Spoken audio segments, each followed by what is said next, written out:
All right. Good afternoon, everyone. My name is Cody Lennon, and it is my honor and my privilege to introduce to you our 2025 Ohio Engagement Summit Keynote Speaker, Dr. Carolyn Finney. Dr. Finney is a storyteller, an author, and a cultural geographer who is deeply interested in issues related to identity, difference, creativity, and resilience. Grounded in both artistic and intellectual ways of knowing, as she pursued an acting career for 11 years and backpacked around the world, lived in Nepal before returning to school to complete 3 degrees. She is passionate about interrogating our past and dreaming of a future that is liberatory, just, and green. Along with public speaking, media engagements, teaching, and consulting, she also served on the National Parks Advisory Board for 8 years. She has written for numerous publications, including the New York Times, Outside Magazine, The Guardian, and the Earth Island Journal, though she is best known for her book, Black Faces, White Spaces, Reimagining the Relationship Between African Americans and the Great Outdoors. Dr. Finney was a Fulbright Scholar, a Cannon National Parks Science Scholar, and received 2 Mellon Fellowships, including a residency at the New York Botanical Gardens. She's currently working on her 2nd book and is a scholar and artist in residence in the Franklin Environmental Center at Middlebury College. Again, it is my honor to introduce to you Dr. Carolyn Finney.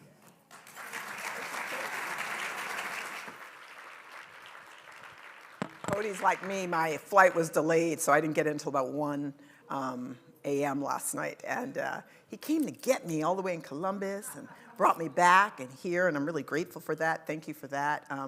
So I have notes, and then what I do is ignore them. But they're supposed to help me and keep me in line with the time and everything. So first I want to say thank you to everyone for inviting me here and making space for me to hear today. And I always say that to people, and I mean it, actually. And I'm just going to say there's something about this moment because I understand the kind of work that I do and what it means for people to invite me out in this moment and sort of to trust me with that and to trust me with you, and I really appreciate that at this particular time. Already going off my notes. What? But I would say maybe this was a year or so ago I read in the Washington Post. It was an article that was entitled, "In a Fight to Lead America's Future, Battle Rages Over Its Racial Past." And in that article, there was a University of Penn professor who said, Jonathan Zimmerman, who said, quote, "Most of our prior arguments were about who to include in the story, not the story itself. America has lost a shared national narrative." So when I read that, I thought, I actually don't agree, because I don't believe we've ever had a shared national narrative. I believe we have had a dominant national narrative, which doesn't make that narrative wrong, but highly incomplete. And so one of the things I'm always thinking about is how to push back on that story without canceling that story and even denying that story and the point of view from which it comes. But what does it look like to have a more expansive story?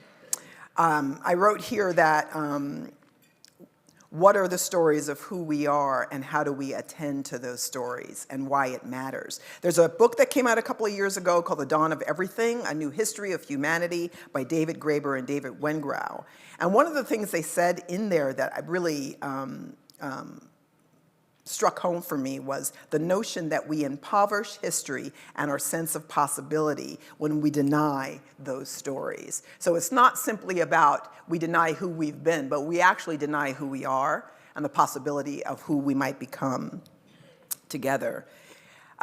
So I want to start with, I'm going to talk about some things from Black Faces, White Spaces, but I always place it within a context of sort of where I'm at. And I always change this slide because the stories of now always change, and it's not meant to be a complete version of everything that's happening, but just the things that have jumped out to me in very particular ways and how we hold the story within this context.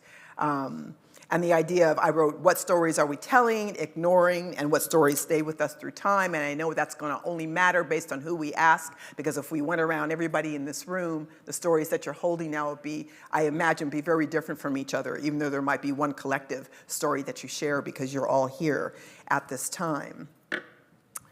So I'm going to talk about some of these things, but I first want to tell a story. How many of you have learned about Lewis and Clark? It's probably almost everybody in the room. The Lewis and Clark expedition, 1804 to 1806. They started in Montana. They were on the upper Missouri River breaks. They went all the way to the coast of Oregon. I think there were quite a number of men with them. Sometimes we hear about Sacagawea, the indigenous woman who was with them and pregnant at the time while doing this. How many of you have heard of York? One. She gets the A. The rest of you, after school. I had never heard of York either, so I want to be really clear about this. York was an enslaved African belonging to Clark. He had a family, and Clark convinced him, he said, if you come with us on this expedition, I will give you your freedom. And so he brought York with him. York was a big man, a big dark man, actually.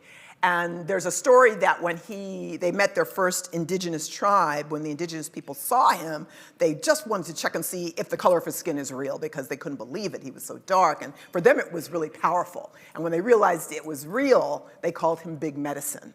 And so all the indigenous tribes he was meeting along the way embraced the idea of who this big man was, who helped all these other men make it to the coast. They make it to the coast. They go, President Jefferson, Thomas Jefferson was president, then they go to the president to get their money and their awards. They were going to be celebrated for what they had achieved. York was in the slave quarters waiting to be called. And as you might imagine, York was never called and acknowledged. Also, Clark did not give him his freedom. It was years and years later before Clark gave him the freedom that he had promised.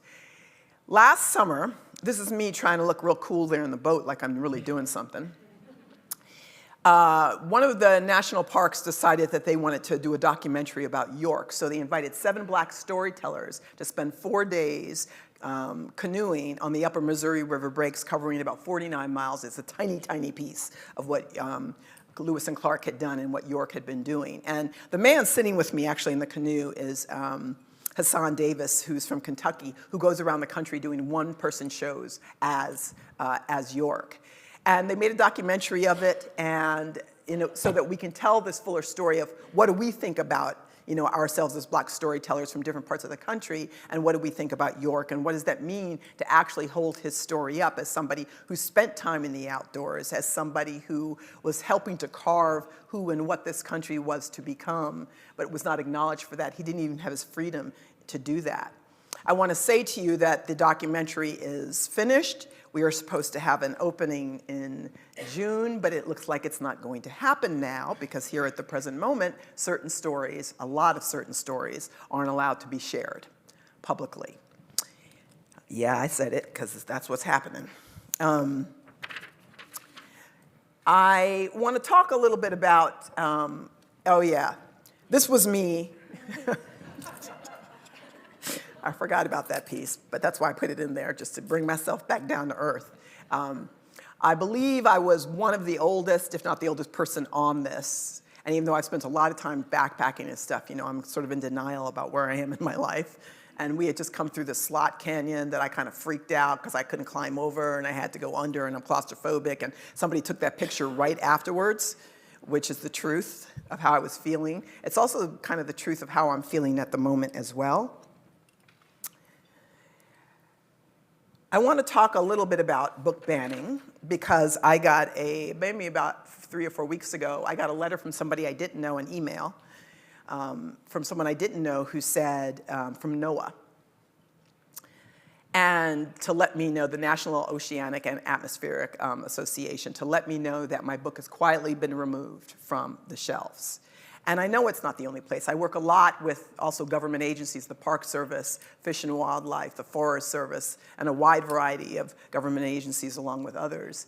And I've been thinking about that, and I imagine why, because the cover, if they don't read it and they don't know what it's about, they see that cover and it sounds like it's divisive.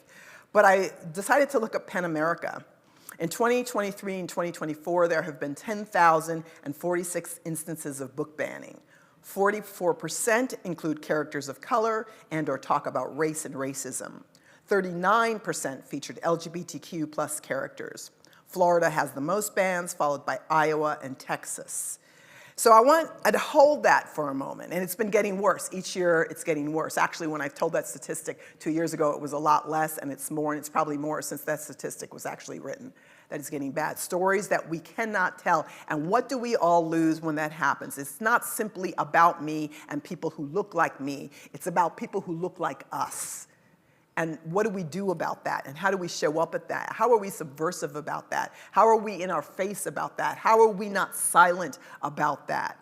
How do we create an invitation to these stories in a way that will allow everybody to show up in a very particular way? So Black Faces, White Spaces, now it's been 10 years since this book came out. And I wanted to talk a little bit about why I wrote this book. So I have this picture up here of Camp Denali in Alaska, and I don't know how many of you how many people have been to Alaska? A few folks, right? Alaska something, right? So Camp Denali is a high-end, low-impact camp in the middle of Denali National Park. It's been owned by this family for the last 40 or 50 years.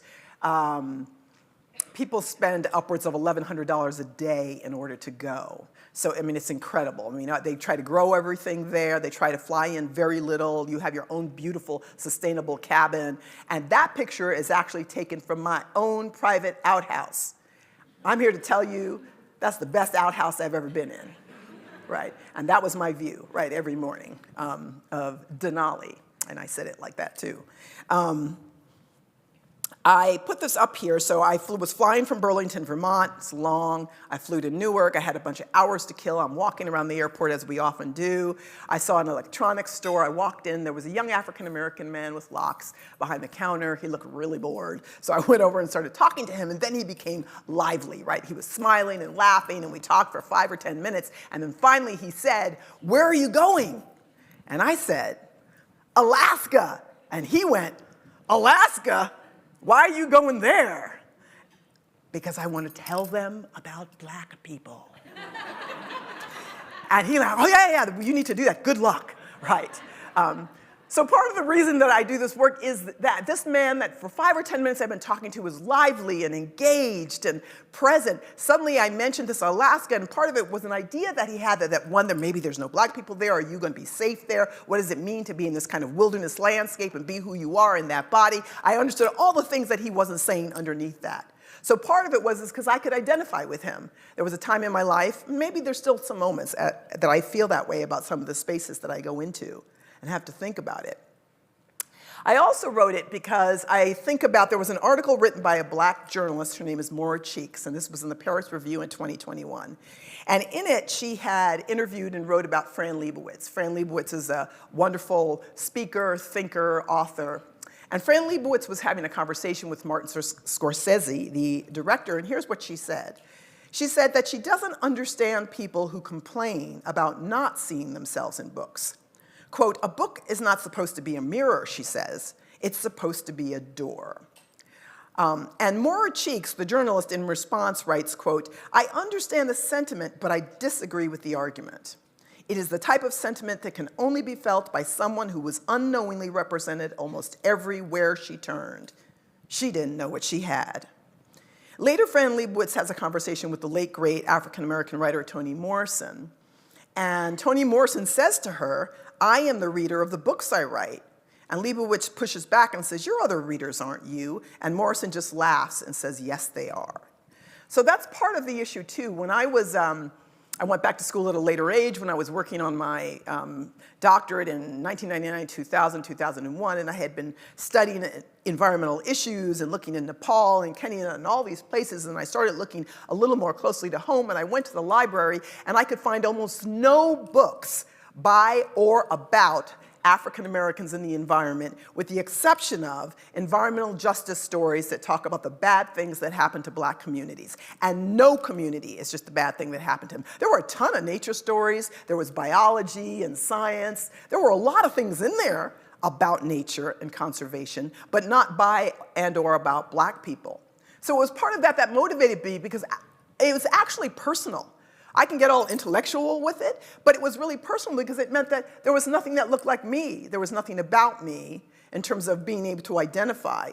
Let me roll that back a little bit. I like to think I can identify with almost anyone because ultimately we're all human beings.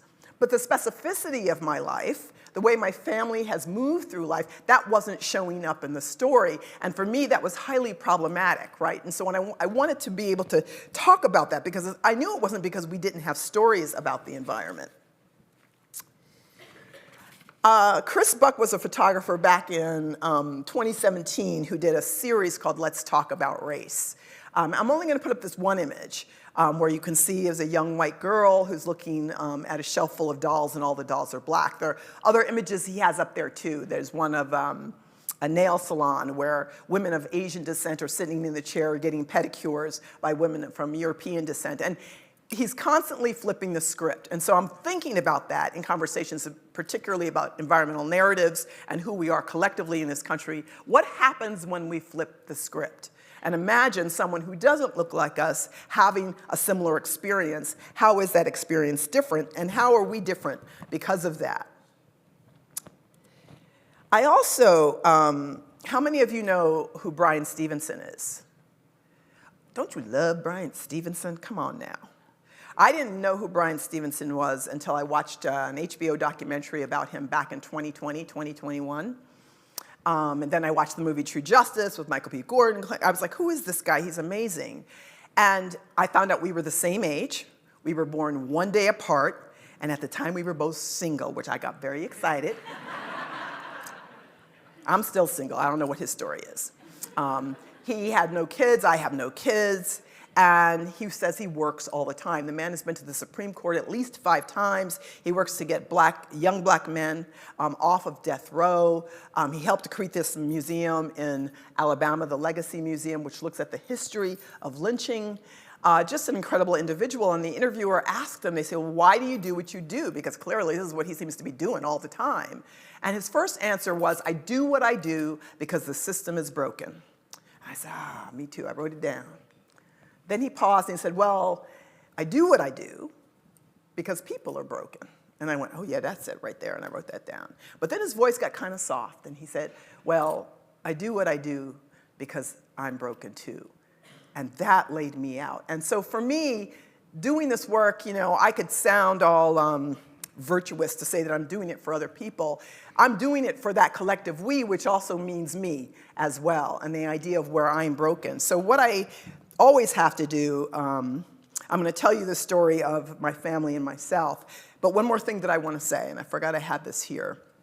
We talk a lot of us talk a lot about allyship and collaboration and working together and all those fancy words, which for me comes down to relationship, right? And this idea of who you stand with. So this has now probably been about 8 years ago. I was standing in an airport in the SFO. I'm often standing in an airport somewhere. And I was in line, and there was a South Asian woman standing in front of me and 2 women of European descent standing behind me. We're boarding to get on the plane. Then suddenly somebody comes up and says, the flight is delayed, just like last night. And so the 4 of us started talking. And somebody said, so what do you do? And I said, I started talking to them about what I do. I don't even know if I said diversity, but I might have. I just kind of talked generally about, well, I do this. I go around and talk about these issues of race and difference and environment. And then the women of European descent looked at me and said, you know, it's so important to have empathy. And I was like, yeah, absolutely, I absolutely agree. Well, the South Asian woman hadn't said anything. She looked real serious. She was not very physically big, but she took up a lot of space, you could tell. And finally she said, I have been to 75 countries. My job is to talk to businesses about diversity and equity and inclusion. Empathy and sympathy are nice, but who do you stand with? And she didn't crack a smile. Like she was just, I was like, yeah, let me get on the plane. I got to write it down. Who do I stand with? And for me, when I think about that question of who do you stand with, I first think you have to know where it is you stand. Often when I work with students or anybody, I ask them first to tell their own story when we talk about nature, the environment. What is your story? Not so that you can defend it, but just that you can be true and authentic about what it is. And so you can be clear about where you're coming from. That's how you build trust in a relationship. Don't tell me what I need to hear. Tell me what you want to say so I know who you are and I can show up in relationship with you in that way.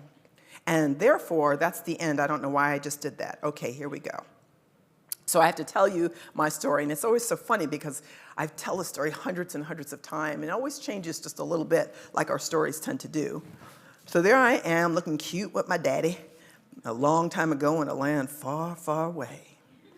But I want to back up first and talk about my parents before me. So this is Henry and Rose Finney. This picture was taken probably around 1956, 1957 or so.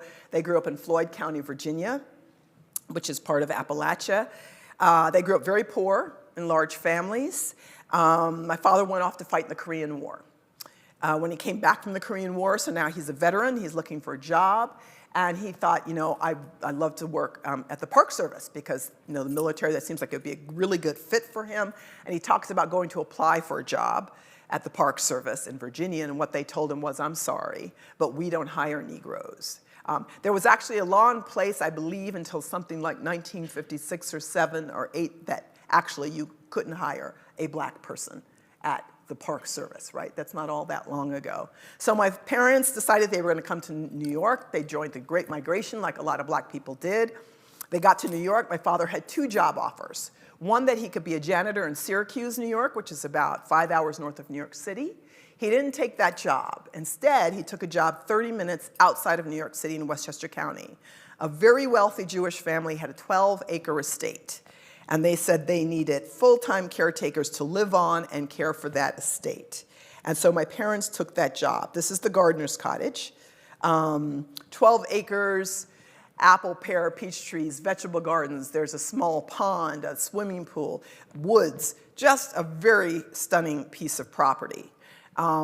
And this is the second house on the property, which belonged to the owners. They would usually come up on weekends and holidays. So my father was the chauffeur, the gardener. My mother was the sometime housekeeper. But they both cared for full-time this land. This was in a very wealthy, all-white neighborhood. Harry Winston had property down the street. Some of you who are older may remember Schaefer Beer. They lived next door. They were very nice people, but beer.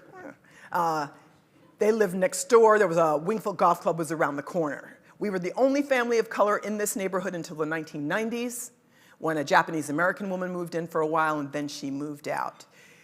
My parents wanted to have kids. My mother in particular got very depressed because she thought she couldn't have kids because, like a lot of women, regardless of their skin color, but particularly poor women, she had a cyst on one of her ovaries. When she went into the hospital to have that cyst removed, without the doctor asking her permission, they removed the cyst as well as one of her ovaries. When she woke up, they said, we didn't ask you your permission because we didn't think you could emotionally handle the information. So my mother thought they couldn't have kids. The owner said, have you thought about adoption? And they arranged for my adoption. So I was born in Manhattan, and they arranged Spence Chapin, which is still there, the adoption agency, they paid for and made it possible for my parents to adopt me. And then what I like to say 2 years after that is my parents relaxed, and they had my first brother. And then they relaxed some more, and they had my second brother. So me and my brothers had run of this estate, and if you want to know sort of that first place where I developed a relationship with that nature outside of myself, this is where it happened. We all knew how to swim by the time we were 7 years old. This is where I rode my bike. This is where we played in the woods. This is where we, I guess, became ourselves. It was like our own private playground. The owners generally weren't there during the week. And so we could do anything we wanted on the property, as long as our parents could see us. We could do anything on this property. The other story that I tell people that I think was the moment when I started to think about what it meant to be us in this skin, in this neighborhood, on the property was when I was 9. So we went to a public school. And back in that day, you could walk home and not worry about your kids walking home.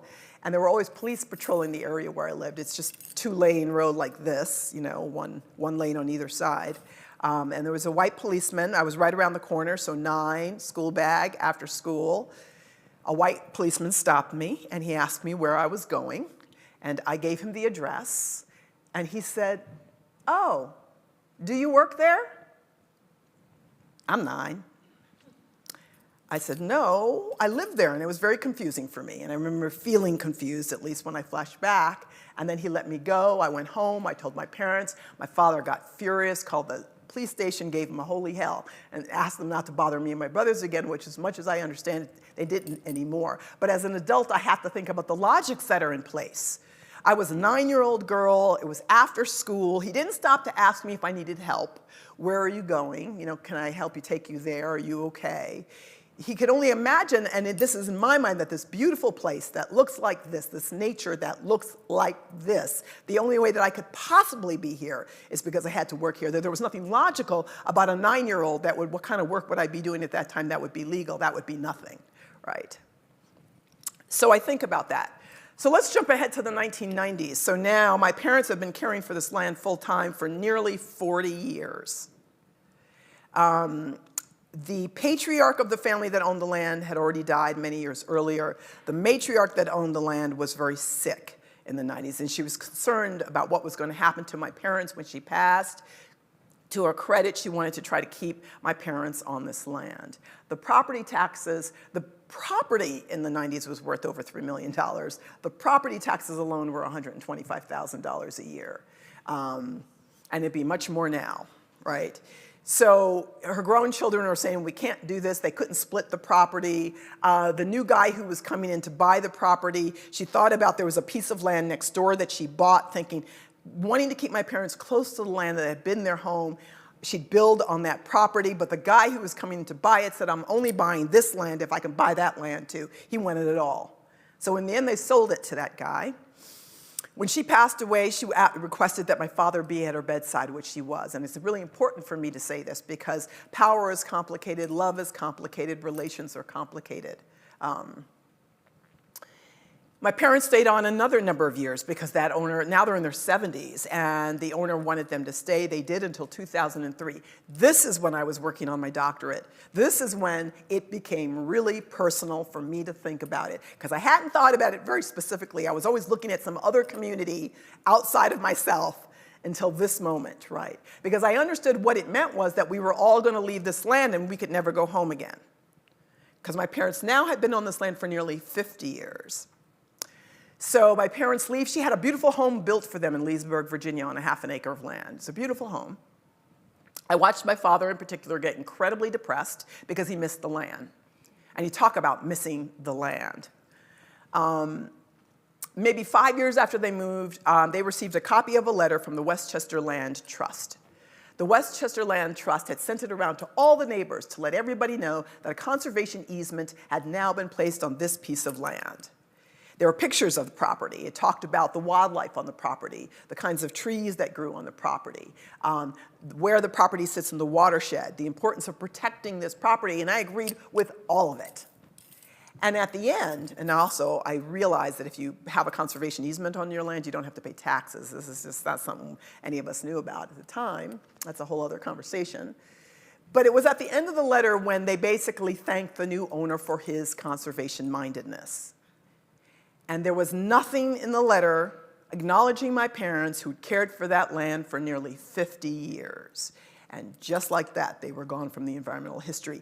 And that was the moment it became real, because then I started thinking about all the people in the history of this country that show up on the land, that care for the land, that love the land, that work on the land, that think of themselves as part of the land, who are not acknowledged. Sometimes they're standing right in front of us, and we don't think about them.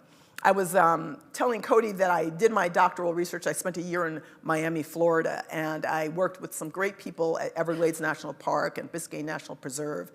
And at the time, nearly everybody who worked at Everglades National Park was white. And I say it this way because they wanted to try to get more black and brown people from Miami out to the park. It's about an hour away, but there was no real public transportation. And a lot of people can't afford a car, and they were trying to come up with something around that. And if you know anything, if you look at a map of the Everglades, the national park is bounded, but the Everglades are not, right? They go all the way up to Fort Lauderdale on the map. I said to them, you know, it's hard for them to get out to the park. And then somebody said to me, but you know, I don't know that black and brown people are that interested. I was like, oh my God, here we go. And I said, because you know, they had never seen them at the park. And I said, you know, if you drive around Florida, every single day, there's waterways everywhere. I see black and brown people fishing every day on the waterways. And when I said that to somebody at the park, they said, oh, but that doesn't count. And I said, oh, now that's the issue right there, why it doesn't count, and having that conversation. And we were having a very amenable conversation, but it was so interesting because it just never occurred to them that actually that's environmental engagement, and those folks would have some knowledge and experience and history and care for that place, and why do we not count their voices in the story of who we are in relationship to the environment? I should have moved ahead a little faster, but you can see pictures of this spot. Oh, it was, and all of that you see around that property was stuff that my father did and took care of all that time. So now there's a gate on the driveway that the Conservation Land Trust has put there. I want to come back to that in a little bit. So my parents left in 2003. We don't live on the land anymore. I want to talk a little bit, I always talk a little bit about the idea of convergence, because even though I have the same photos up here, it's my allergies, excuse me for that. I always think we're always at a moment of convergence, and we are really at one again here, to think about how this idea that we can never leave ourselves behind. Wherever we go, there we are, right? So you see the images up there, toxins being poured into the land, indigenous folks, Japanese internment, slavery, immigrants coming over the border, people of Chinese descent working the railroad. But the two pictures at the very top, Gifford Pinchot with the mustache and the conservationist John Muir having a conversation with President Roosevelt in Yosemite on the overhanging rock in 1903. So Gifford Pinchot in the late 1800s, I mean, he's the reason, he coined the term conservation. He's the reason why we have Yale School of Forestry and the Forest Service, and I think that's pretty amazing. He's the one who said we have to think about managing the resource for our use. We can have a conversation about that. But he poured all his heart into that work. A little bit later, John Muir is why we have national parks. Him and Roosevelt, this idea of thinking about coining the term wilderness, that we need to think about ourselves in relation to these spaces in very particular ways. And I don't want to take anything away from those three men and their very specific ideas about that nature outside of ourselves and who we are, but I have to ask what was happening for everybody else at the same time they're sitting around having these ideas, because during this time, what was Jim Crow segregation. And we can go back even a little further. We can go back to 1862, the Homestead Act. The Homestead Act, when that gun goes off at midnight, for the most part, if you were of European descent, you could go out on that land, put your stake down up to 160 acres of land, and if you stayed on it for 5 years, if you gardened, if you built a house and lived there, then that land was yours free and clear. And that can never happen anywhere, anywhere. Nobody's giving you 160 acres for free.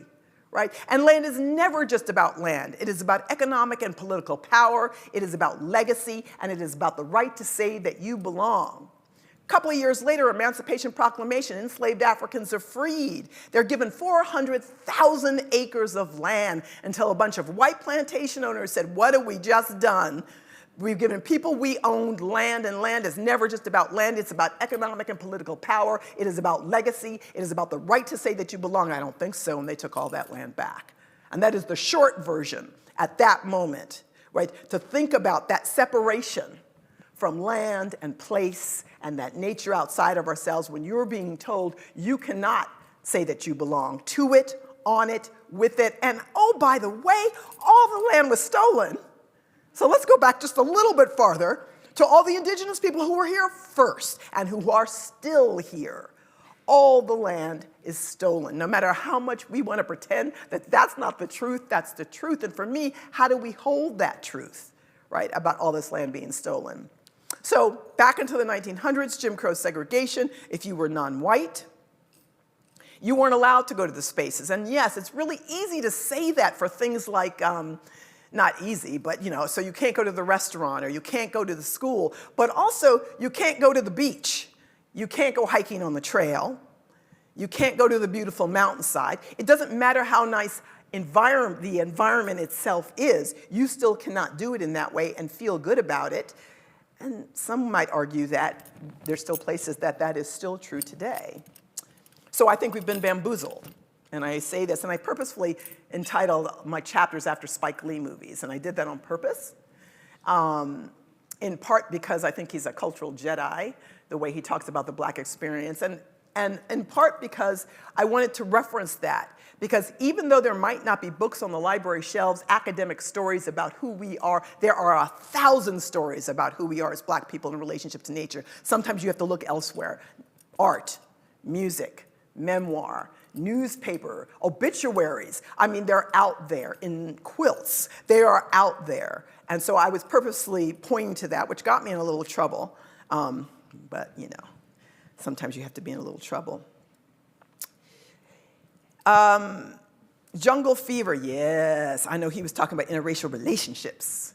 And I was thinking about relationships to nature, depending on who you are in this country and how that's been defined historically. Some of you might remember 2010, this picture of Vogue with the cover with LeBron James and Gisele Bündchen. And so it was the first time a Black man had been put on the cover of Vogue magazine. And this is LeBron.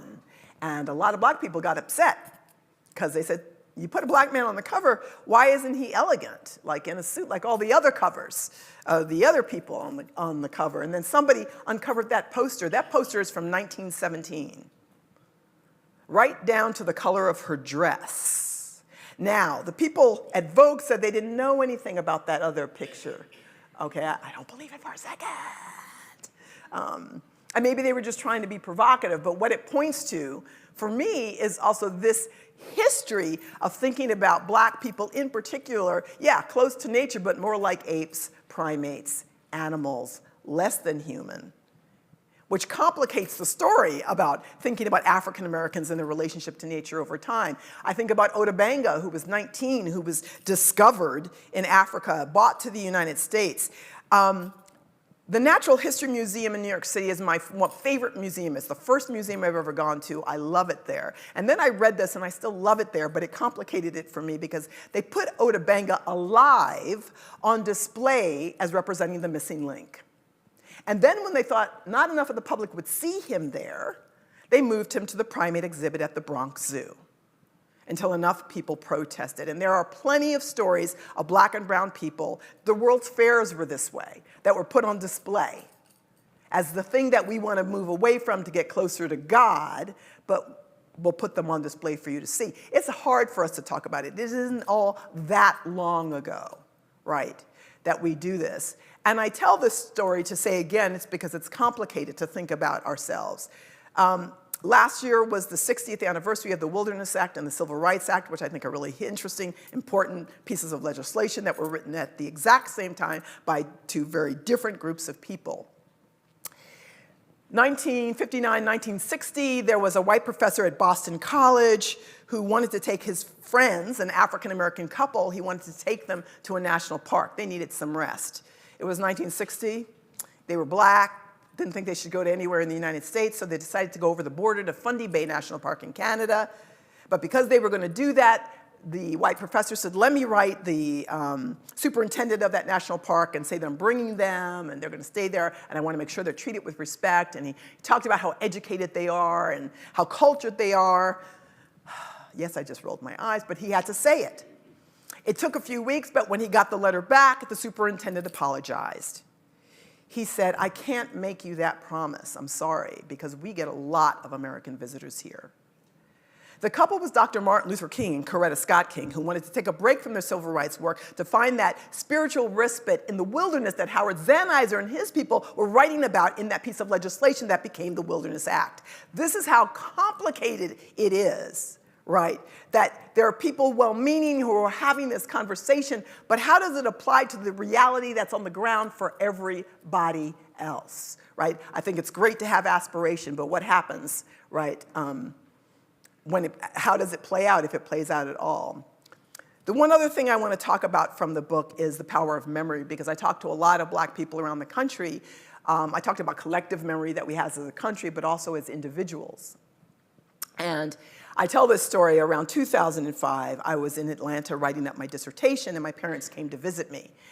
And my father's old school. His name was Henry Lee Finney. Actually, his name was Henry Lee Finney, and he hated the middle name Lee because he swore it was after Robert E. Lee. So around 2000, he asked me and my brothers, can I change my name legally? I said, yes, you can, and he did. And this is probably the coolest thing my father ever did, but his name is now Henry X. Finney. Yes, come on now, that's good.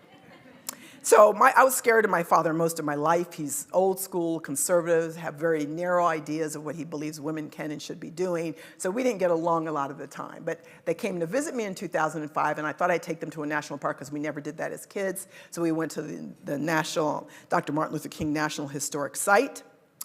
We went into the exhibit in the visitor center, which is all dioramas. I was there this past year, and it's still pretty much the same. It's really pretty awesome. And it's all set up like it's the 50s and 60s. So all the images are images you might see from that time. There's sounds coming over the loudspeakers of police and dogs barking and people protesting. There are life-size images of people marching. There's a replica of the jail cell where Dr. King has spent time. Your senses are just, your place supposedly in that time period. Now, we are not a touchy-feely family. I wasn't young when Oprah and Cosby and all those things, no, I probably shouldn't say that, were out. So I'm standing with my father. My mother had wandered off, and me and my dad are standing in front of one of these exhibits. So I'm grown, right? It's 2005. And suddenly my father grabs my wrist. And it was real. I looked over at him, and he had totally blanched, and I thought, oh, what's happening now? He's having a heart attack. It all happened really fast. And then my father giggled, and if you know my father, that is stranger than everything else that was happening right at that moment. And then he pointed. And within the exhibit, there was a sign, a replica of a sign that said, "For whites only." And he pointed to the sign and he said, for a minute, I saw that sign, and for a minute, I thought we weren't supposed to be here. It had come back to him so fast. He was grabbing my arm to get me out. I had never seen that level of vulnerability in him. It was only at that moment that I understood what he was carrying all his life. And he giggled, and at the end of the day, we went on a tour of Dr. King's house. I thought he was going to just berate me because he didn't want to go. He didn't want to go on this tour. He didn't want to do this at all. And he said to me, I didn't think I was going to have a good time. He said, but I had a good time. And I think it's because he was engaged emotionally, and somehow he was able to see himself, but he was also seen. There was a story here that he could relate to and he could show up in. How am I doing for time? Somebody tell me, because I don't want to overstay my welcome, but I might. I have a couple more things I want to say, but I only want to say them if I have to. Okay. Let me see. How do I want to do this? You can ask me about, there's a lot of people I interviewed, and one of the people that I loved is Brenda Palms Barber in Chicago, who has started the business Sweet Beginnings, and how she was brought there from Denver to help, you got a lot of previously incarcerated black men and women. They come out of jail, they can't get a job, and she was there to work with communities to think about what they could do. And this was back in around 2000. And first they thought about having them drive the elderly or do landscape gardening. Nothing had real legs. And then she randomly talked to a friend who talked about beekeeping. And she said, that's what we're going to do. We're going to make urban honey on the west side of Chicago. It's now a very successful business. But the piece about it that I want to tell you is that when she would interview one of these young men or women for a job, and usually they'd be sitting there much like you, and she'd say, so you're looking for a job? And they'd say, yes. And she said, so you were in jail? And they'd go, yeah. And she goes, so what are you in jail for? And usually they'd say, I was selling drugs. And then she said, I do a dramatic pause, like, Were you good at it? And usually they'd say, yeah, until I got caught. And she said, so what were you good at? Well, I knew about the quality of my product, I understood the value of my customer base, and they started railing off all of these things. And this is what I thought was so powerful, because then she'd say, well, we're going to just transfer your knowledge of all that to this legal, profession of making urban honey. The point being, they're not empty vessels that need to be reached out to have something to do. They actually already have something to offer. So I'm always interested in this idea of relationships of reciprocity and what that is. I want to tell you one or two more stories. The baby in the bathtub, you can ask me about that. Mostly I want to talk about what does it mean to take a risk in order to gain. How do you leverage your own power? and the difference between being safe and being comfortable, because for me, this is one of the most challenging things to get around and get to. I remember this is a number of years now when Svetlana Alexievich won the Nobel Prize for her work on Belarus. She talked about Chernobyl, and she wrote about Chernobyl. And when she did, her people got really mad at her. The government got mad at her because it was like she hung out the dirty laundry for the rest of us to see in the world. And she was interviewed on NPR by Michelle Martin, who said, you know, you made a lot of your people uncomfortable. And her response was that, she said, was, I love my people, but I'm not interested in them being comfortable. I'm interested in them being better. And so, you know, I tell people all the time, I want everyone to be safe, but safe and discomfort aren't the same thing. And if you're comfortable, then actually you must not be doing the work. And I say that with generosity and love, that you must not be doing the work. I want to come back briefly to my parents before I end here. So this is the last day they were on the property. You see there's a tree behind them. It's a weeping cherry tree. Many years earlier, my father had given my mother that for an anniversary gift, and they obviously couldn't take it with them. In 2020, when George Floyd was murdered, when Christian Cooper had his skin weaponized against him in Central Park, a lot of people like myself got more work than ever. And I'm really grateful for that, and it was an interesting moment. It came from publishing houses, botanical gardens, museums, magazines. Everybody wanted to give an opportunity to a brown or black person who was writing about, thinking about, and talking about nature. And I took every opportunity. I was exhausted, but I was like, yes, yes, yes, yes, because how long is this gonna last? And one of those opportunities was the New York Botanical Gardens, and I had told them the story about my mother and the cherry tree and my father, and they said, you know, and what happened with the conservation easement. And they said, you know, we're the New York Botanical Gardens. I'm like, I know. I bet you we could get access to that property, take a grafting of the tree, bring it back to the New York Botanical Gardens, tell the story of your family. I'm like, what's happening right now? Oh, happy day, let's do it. Then a well-known filmmaker named Irene Taylor, she lives in Oregon. She did the most recent Celine Dion biopic, if you saw it. Saw me speak in Telluride, Colorado, and then she reached out to me on Zoom and said, listen, HBO has given me money to talk about trees, and I want to talk about different trees, but the trees have to be associated with real people. And she goes, I realized after you spoken that I had all this list of all these people I might include, and realized I didn't have a single person who was black on there. Could you help me think about what that is? And so we had a conversation, and by the end of it, she said, I told her the story of the cherry tree. She said, could I tell the story of your family? And I said, okay, let's see if we can make this happen. So there was about a year of preparation. We had to get the land trust on board. There was brand new owners, a white couple who were medical doctors who lived on the property on board.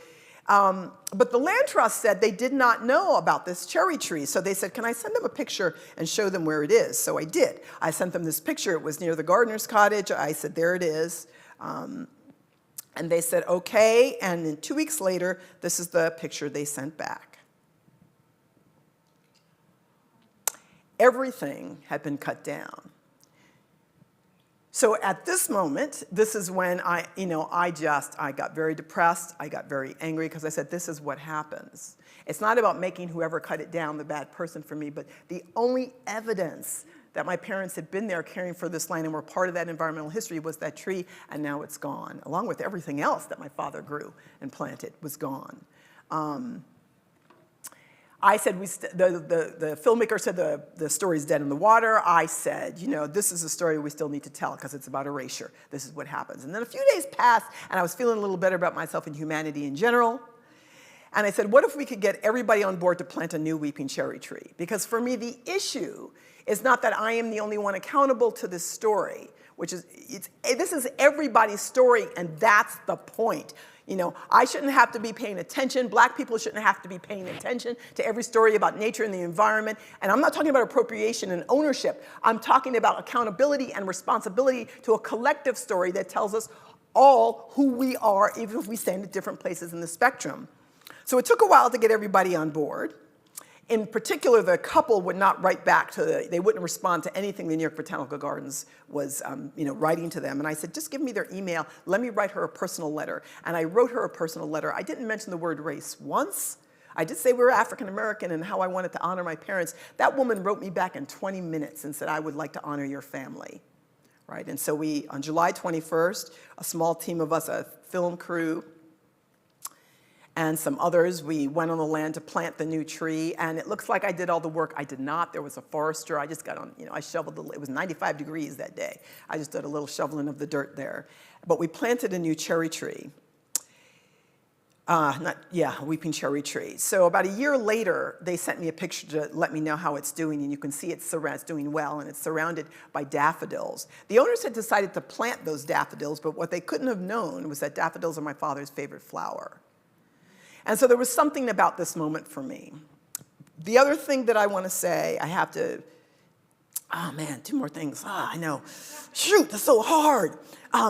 Well, partly that I say the long game. I'm going to say this really quick. Robert S. Duncanson was a black painter who in 1859 painted this picture of a landscape, and he painted it with a rainbow. I want you to just think about what it meant for a free black man in 1859 when his body could have been property to paint a picture of a landscape with a rainbow, when a rainbow symbolizes hope, possibility, all those things. And I read that he had a lot of mental challenges, mental illness around this. He would often have to go up to Canada. I can't imagine what it was like to live at that moment at that time and still have hope in this way. And it's because I believe he was playing the long game.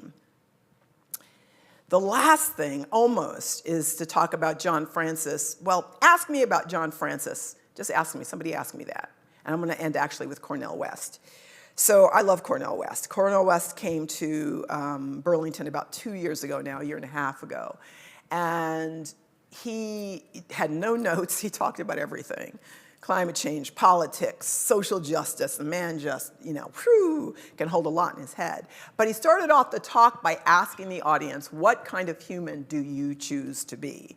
What kind of human do you choose to be? And I was there with a friend of mine, and like everybody else in the audience, it was packed. I was saying, God, I want to be kind, I want to be thoughtful, I want to be generous, all those things, right? And a lot of us, and we were just feeling great. Everybody spilled out afterwards and was hugging each other, including Cornell. What kind of human do you choose to be? Well, sometimes when I had these moments, the universe then decided to test me. So 3 days later, it did just that. And I have to read exactly this email that I received.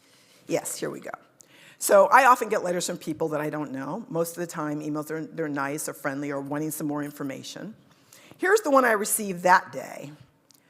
Hi, I saw your racist book at a National Park Service Center today, and I made sure to put a normal, non-racist book in front of your stack so that no one else would see your racist book. Please stop being a racist. Our world depends on harmony, not disharmony, and racists like you. Stop being racist. White people are great. Signed, Sarah the Great. So remember when I said I want to be empathetic and kind and generous and all those things? Because that is not what I was feeling right then at all. And if she had been standing in front of me, I was angry. I was ready to fight. I knew she never cracked the cover. And it hurt. And I'm one of those people that 9 people can give me a compliment, but the 10th one who doesn't, that's the one I'm thinking about, right? It hurt because I realized, I said, how hard it is to hold that complexity. And I want to say that it's okay. Actually, it is very human. I can feel angry and I can feel hurt, and that doesn't mean I still can aspire to something. I think that's the place where we have to stand doing this work, that reality and how we show up for each other. Now I'll actually stop. Oh my God. I'll stop there.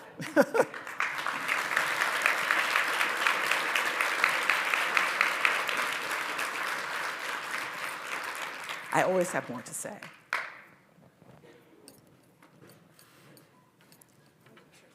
I was going to start talking over there and realize they probably wouldn't be able to hear me. So can we give another round of applause for Carolyn?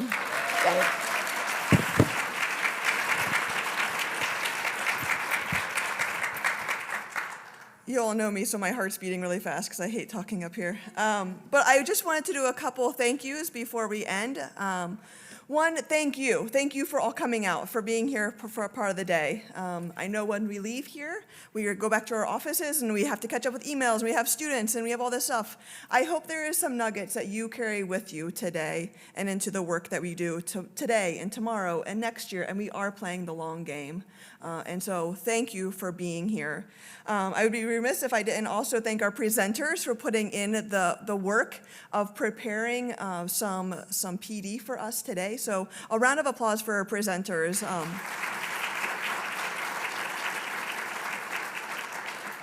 And then the last couple of people, Lynn, for supporting this work in this time, and then Provost Leo for talking to us this morning. And then lastly, the committee. I know Lynn's mentioned them, but I want to just do another round of applause for them. They've put a lot of time and work into this to make this day work. So. And then you have two things. There's a QR code at your table. Please fill that out. Let us know how the day was, presenters. I was going to put it up there, but I can't right now. And then the second thing is Carolyn has her books out by the Little Professor bookstore. And so if you're interested in cracking that book and or just coming to ask me a question, actually, because I can see we don't have time for that. Yeah. But I really would love to get. So Carolyn is here for a while, so she'll be out front with her books. If you want to purchase one, Little Professor has them, and then ask her all those questions so you're taking notes on, and she was passing those slides. So once again, thank you all for being here, and go forth, have fun, be a great human.